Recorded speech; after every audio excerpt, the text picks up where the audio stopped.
Per tant, primer, us vull felicitar i agrair a totes i a tots vosaltres per la feina que heu fet, no solament per estar aquí i per haver vingut a aquest fòrum, sinó perquè em consta, i ara m'ho estaven explicant, però ja ho sabia que m'ho havien explicat també el Lluís, el regidor, tenim per aquí, el regidor d'Educació i Civisme, i l'Alba, la regidora de Cooperació, Solidaritat i Pau, els tallers que heu fet fins a arribar aquí. És a dir, sé que és una tasca que heu fet als vostres centres, més de 23 tallers, en 7 centres diferents, això diu molt de la nostra ciutat i molt de tots i totes vosaltres, de la importància que els joves, que els nois i noies de Sant Boi, treballeu, reflexioneu sobre la pau i sobre el que podeu fer totes i tots vosaltres per promoure la pau.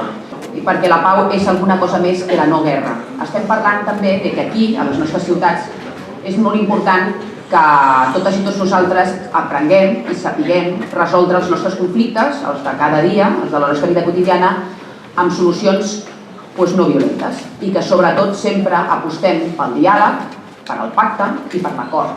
Segur que això farà que les nostres vides siguin millors i que la nostra ciutat també.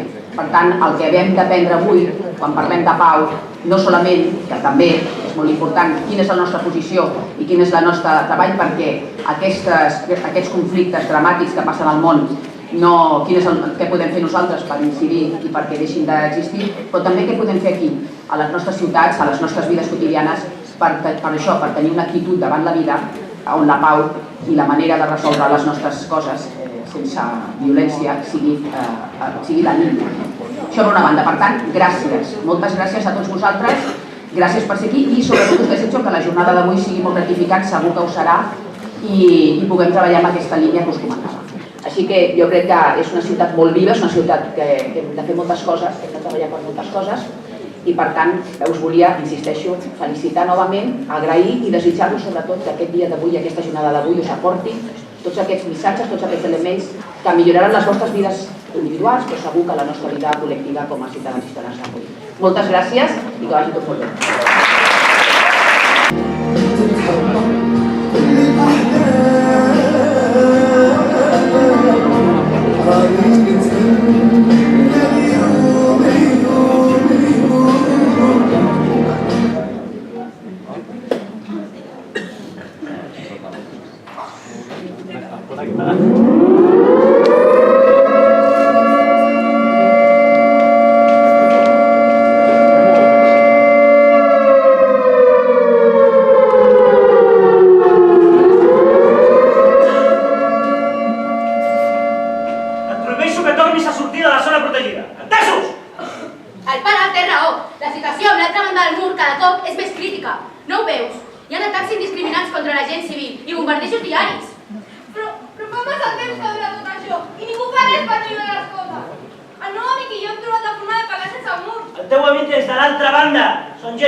La força de l'amor és molt gran.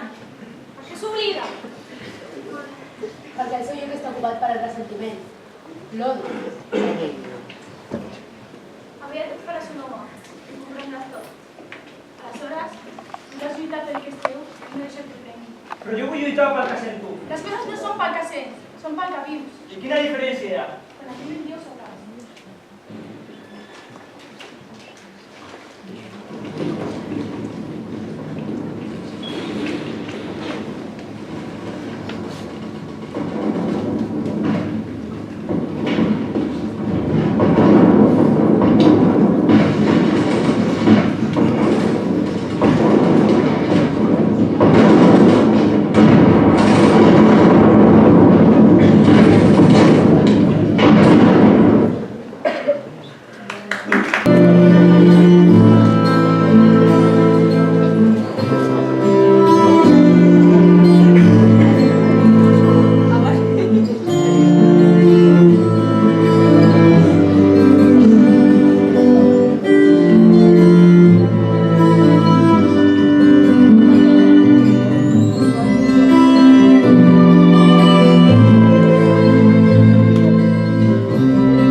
Buenos días. Desde el curso de teatro tenemos una pregunta que hacerle al mail y es: tú has participado en una guerra y ahora defiendes la paz. ¿Nos podrías explicar qué motivos te han llevado a cambiar de lucha? Resulta un poco difícil empezar a hablar después de que me movieron las estructuras del alma.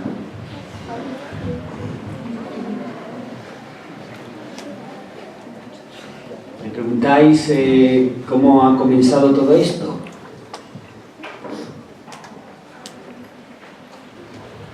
Mucho estilo decir de que este pacifismo lo traigo de infancia, lo mamé con las tetas de mi madre. Lo cierto es de que los ojos se me abrieron después de la guerra de Yom Kippur, una guerra muy sangrienta que estalló en estos días hace 31 años atrás, en octubre del 73. Yo, soldado, haciendo la mili, me habían preparado a combatir. Eso, estaba más o menos preparado para luchar y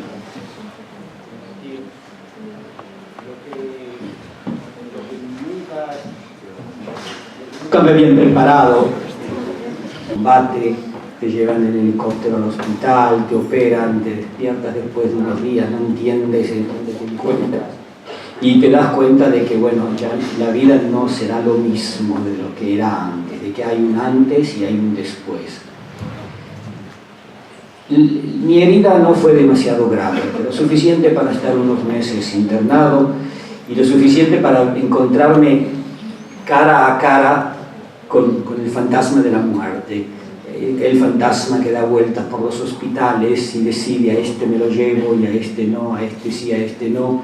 Eso de ir a dormir con un compañero en la sala al lado mío, levantarme a la mañana y preguntar: ¿y dónde está este señor? Y me dicen: no, se murió en la noche. Y entonces encontrarme con las madres que perdieron a sus hijos, los hijos que pierden a sus padres, hermanos que pierden a sus hermanos. Y ese fue el momento en que dije: no, esto no es posible, esto no tiene sentido.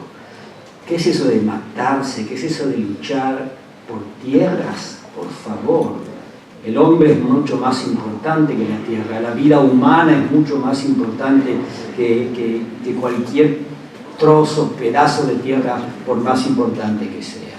Bueno, ok, entonces cuando conversaba con gente religiosa: está bien, esa tierra es importante estratégicamente, o tenemos raíces históricas, bíblicas, figura en la Biblia que Dios la otorgó al pueblo hebreo, de acuerdo, todo, pero morirse por tierras, esto ya es algo que no tiene sentido. Y es entonces que cuando decidí que el hombre, el ser humano, está en el centro de mi concepción de vida, de mundo, dije: ahí me paso al movimiento pacifista. Y ahí estoy desde aquel entonces. ¿Qué es lo que hacemos desde el movimiento pacifista? Les parecerá muy extraño, pero lo primero que intentamos hacer es enseñarle a la gente a soñar. Enseñar a la gente a soñar, porque lo primero que se pierde cuando uno vive en un estado bélico, lo primero que se pierde es la esperanza, el horizonte. La gente ya se olvida a soñar por un mundo mejor. Y entonces lo primero que hacemos es decirle a la gente: hay esperanzas, hay horizontes, y sí, sueñen por lo posible y sueñen por lo imposible. Porque solamente soñando por algo imposible se puede lograr algo posible. Solamente el que aspira a lo imposible puede lograr algo posible.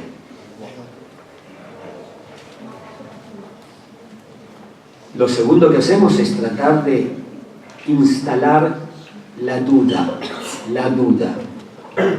Queremos enseñarle a la gente a dudar.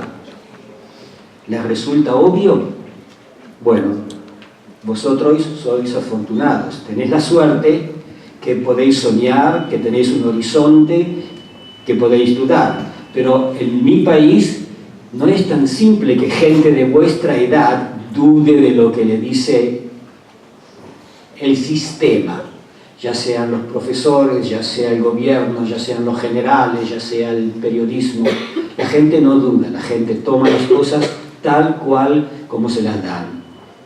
Y lo que nosotros queremos es que la gente se pregunte, ¿será cierto lo que me dice el periodista, el profesor, el político, el general? ¿Será cierto? ¿Esta es la única narrativa existente? A lo mejor sí hay alguna otra alternativa. A lo mejor no es tan cierto lo que él nos dice. Y de momento que instalamos la duda, se abren las cabezas. Y cuando se abren las cabezas, bueno, hay lugar también para poder introducir un narrativo alternativo. Porque vivimos en un país en el cual ustedes, chicos de vuestra edad, a sabiendas de que dentro de 1 o 2 años entran a un servicio militar de 3 años obligatorio para hombres, de 2 años para mujeres, el gobierno prefiere que no piensen demasiado. Porque si pensaran demasiado, por ahí podrían levantarse y decir, ¿pero por qué? ¿Por qué tengo que hacer 3 años de servicio para mantener unos territorios que no valen nada? Entonces, para evitar que esta gente se haga esas preguntas subversivas, lo que el gobierno hace es lavarles las cabezas sistemáticamente, desde pequeñitos, desde el jardín de infantes.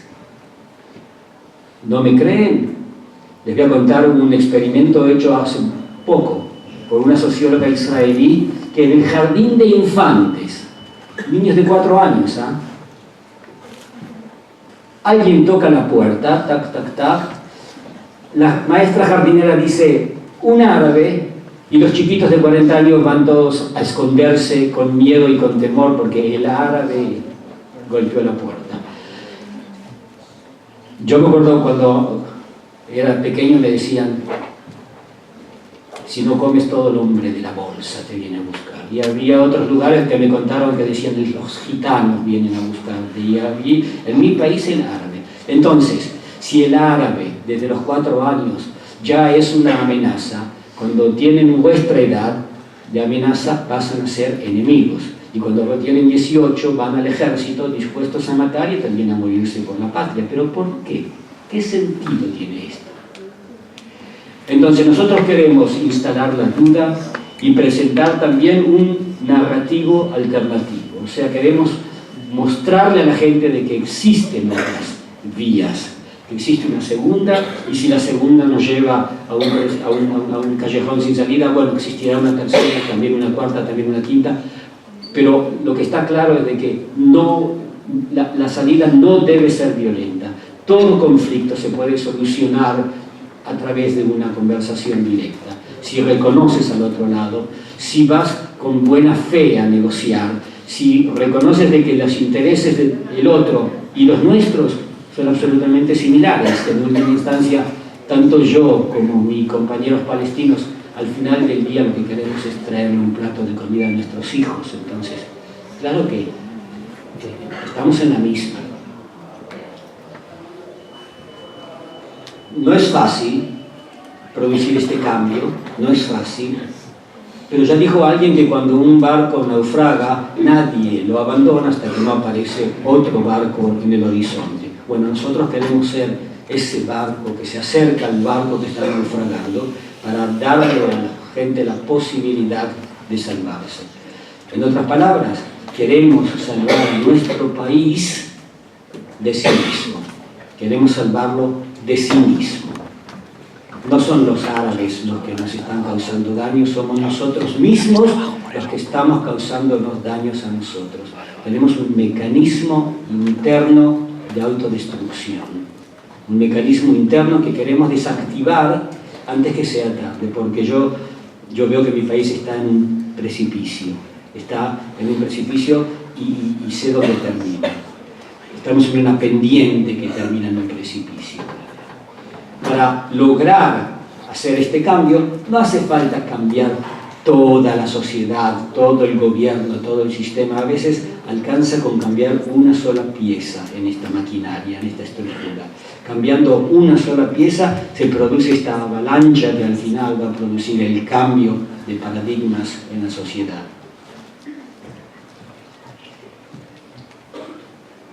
Quiero agradecer la oportunidad que me habéis dado de estar acá con vosotros.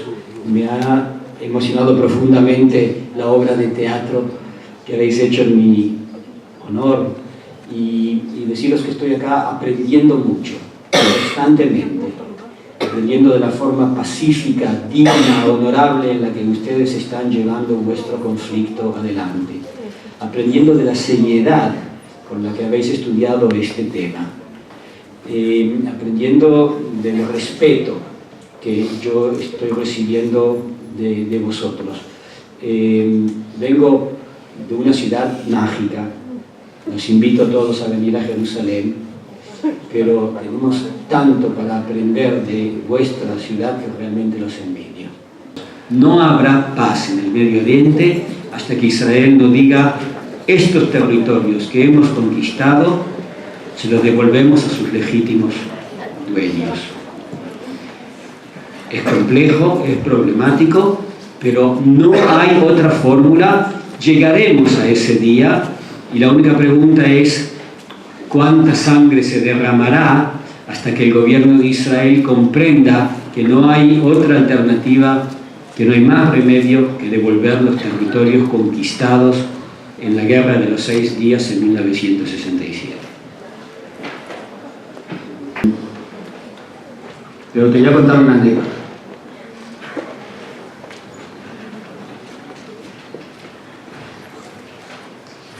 Durante años había un problema en Jerusalén por el cual palestinos iban por la calle, la policía les decía: ven acá, les pedían la cédula de identidad. La revisaban, la miraban, se la ponían en el bolsillo y el palestino decía: la cédula, no. Anda al cuartel de policía y la recibirás. El palestino mucho no podía hacer, no podía protestar. La policía iba al cuartel, pedía su cédula de identidad y nada, nunca se la devolvían. Y había decenas o centenas, o a lo mejor miles de palestinos caminando por las calles sin documento de identidad. Acá no es gran problema. Estoy seguro que ustedes ni siquiera llevan un documento en el bolsillo. En Jerusalén, un palestino sin documentos es muy peligroso. Es muy peligroso. Te presan, te pegan. Bueno, vienen a mi oficina, yo como regidor en el municipio, y me preguntan: ¿qué hacemos? ¿Qué hacemos? Intenté yo lograr que devuelvan. La policía no me respondía, no tenía con quién hablar. Les empecé a dar cartas con el logo del municipio de Jerusalén, diciendo que yo, regidor de Jerusalén, conozco a fulano, mengano, certifico que vive en Jerusalén y la cédula ha sido confiscada. El alcalde me llama y me dice: ¿qué estás haciendo? ¿Quién te dio a ti la competencia de darle a la gente cartas diciendo que Jerusalén, ese señor vive en Jerusalén? Bueno, si no solucionáis el problema, seguiré dándolas. Me lo dijo una vez, me lo dijo 2, me lo dijo 10, yo sigo con mi línea de trabajo, y un día a la mañana, en primera plana del diario, leo que un terrorista palestino entró a Jerusalén, reventó, causó decenas de muertes, y ese terrorista entró con una carta que Meir Margalit se la concedió. Me quedé blanco, paralizado, no sabía lo que hacer, no entendía nada, pero inmediatamente me llaman de mi casa y me dicen que mis hijos de vuestra edad, mis 2 hijos de vuestra edad fueron atacados en el colegio por los compañeros que me culpan a mí de haber asesinado a no sé cuántos israelíes. Los chicos se escapan del colegio y llegamos a una situación que me dicen: no volvemos porque no podemos. Mi mujer no podía ir al almacén a comprar leche porque también la atacaban de traidora y de asesina y de terrorista, etc. Bueno, yo tuve la suerte de conocer a una persona que estaba relacionada a los servicios de inteligencia de Israel. tenía un contacto y le pido por favor averiguarme si esto es cierto. A los 2 o 3 días recibo una carta diciendo: no sabemos de dónde el alcalde sacó esa historieta. No hay ninguna prueba que confirme que algún terrorista haya entrado con carta de Meir Margarita. Así que no entendemos. Bueno, la respuesta estaba clara, que este señor, este alcalde, para tratar de intimidarme, inventó una historia dramática que realmente me movió las estructuras, y fue la primera vez que mis hijos me miran y me dicen: ¿pero qué hacemos? ¿A dónde nos escapamos? Bueno, para hacerla corta, al otro día mis hijos fotocopiaron 200 veces la carta de este señor del servicio de inteligencia, hicieron pósters así grandes, 8 pósters, los pusieron en el colegio, se pararon en la puerta de la entrada, le dieron a cada alumno una carta y de esa manera volvieron con la frente en alta. Bueno, también me dirigí al periodismo, en el mismo diario que lo puso en primera plana, puso mi carta más o menos en la página 70. Pero, ¿por qué te traigo esta historia? Porque sí, la familia me apoya, pero hubo momentos en que nos quedamos mudos, nos quedamos paralizados, no sabíamos lo que hacer. Momentos en que ellos me dijeron: ¿pero qué has hecho, padre? Y yo me preguntaba a mí: a lo mejor me he equivocado. Bueno, por suerte tengo una sola historia de este tipo. Fuera de esto, sí, me apoyan en 100%. ¿Qué impacto psicológico tiene una persona que le sale la guerra? Por ejemplo, el antes y después. ¿Cuál es el antes y después de una persona que le sale la guerra? Psicológicamente. Detrás de toda persona violenta vas a encontrar una persona miedosa. Y esto les puede sonar un poco extraño. ¿Cómo es eso de que Israel, que es una superpotencia, que tiene el ejército más grande del Medio Oriente, que tiene bombas atómicas y demás, le tiene miedo a una milicia de palestinos que atacan a veces con cuchillos, a veces con bombas molotov y demás? Bueno, creedme, Israel le tiene miedo al palestino a pesar de que no tienen un 1% del armamento que tiene Israel. Ahora, ese es el miedo, es algo que también lo traen desde la infancia. ¿Qué es eso de que un niño de 4 años le dicen árabe y ya se va a esconder? Puede venir un sociólogo y decirme: escucha, esto está justificado. Tienes un Ahmadinejad, por ejemplo, en el Irán, que te dice que está desarrollando una bomba atómica para destruir al Estado de Israel, y siempre hay un Hezbollah, siempre hay algún islamista extremista que dice que nos quiere tirar al mar. Bueno, no es todo imaginario, no es todo un invento. Hay una raíz de verdad en todo esto, pero el problema es cuando tú dejas que el miedo te domine. ¿Por qué Israel reacciona en forma bélica todo el tiempo? Por miedo. Y lo que tenemos que hacer nosotros es desterrar el miedo de las mentes de la gente. Eso es lo que nosotros llamamos un proceso de decolonización. Acabar con la colonización física de los territorios y acabar con la colonización mental. Que la gente empiece a pensar en forma autónoma y sin miedo. Consideran que los judíos tratan a los palestinos como los nazis los trataron a ellos. ¿Crees que esta forma de pensar es injusta? Creo que la comparación es exagerada. Con eso y todo, hay algunos aspectos en el trato israelí hacia los palestinos que nos recuerda el trato que los judíos tenían en la Alemania nazi en los años 30 y 40. Algunos aspectos sí, pero hacer una comparación completa de acá para allá, exagerada. ¿Cuántos años llevas en guerra? Yo llegué a Israel en el 72, cuando terminaba mi instituto, a los 18 años. Desde el momento que llegué, vivo en un constante estado de guerra. En el 73, bueno, comencé con la guerra de Yom Kippur, que fue muy dramática, entre otras cosas porque nos agarraron absolutamente de sorpresa.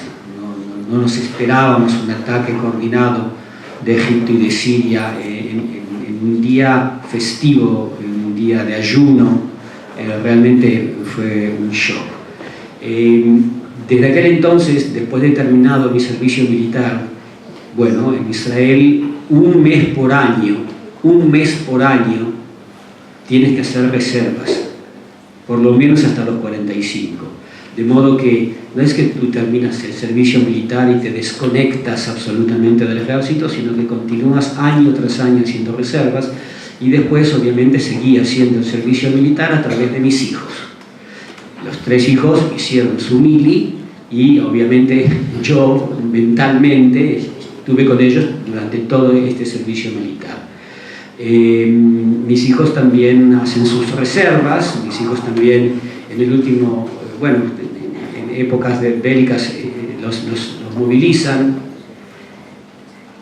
Pero ¿por qué dije que tu pregunta es tan difícil?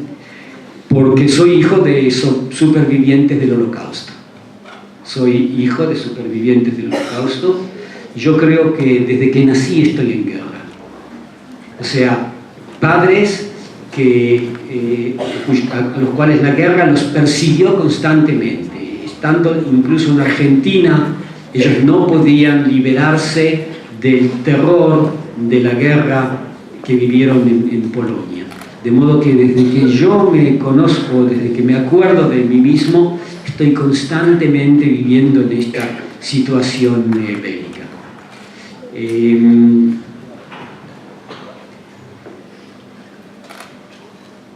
Estoy muy orgulloso de ser pacifista y de ser disidente, muy orgulloso de serlo. Pero estoy llevando sobre mis hombros un peso no nada fácil. Mi sensación ante mi país en una sola palabra yo diría vergüenza. Sí, siento vergüenza de que mi país conquistó territorios, no quiere devolverlos, los retiene a cualquier precio y oprime al pueblo palestino con tal de no devolver los territorios. Me siento muy dolorido por esta actitud de mi país. Sé, pero no me cabe ninguna duda, que si la ocupación continúa, el país se va a destrozar, y lo que estoy haciendo hoy, más que nada, es tratando de salvar a mi país, como dije anteriormente. Porque si la ocupación continúa, el país va a desmoronarse.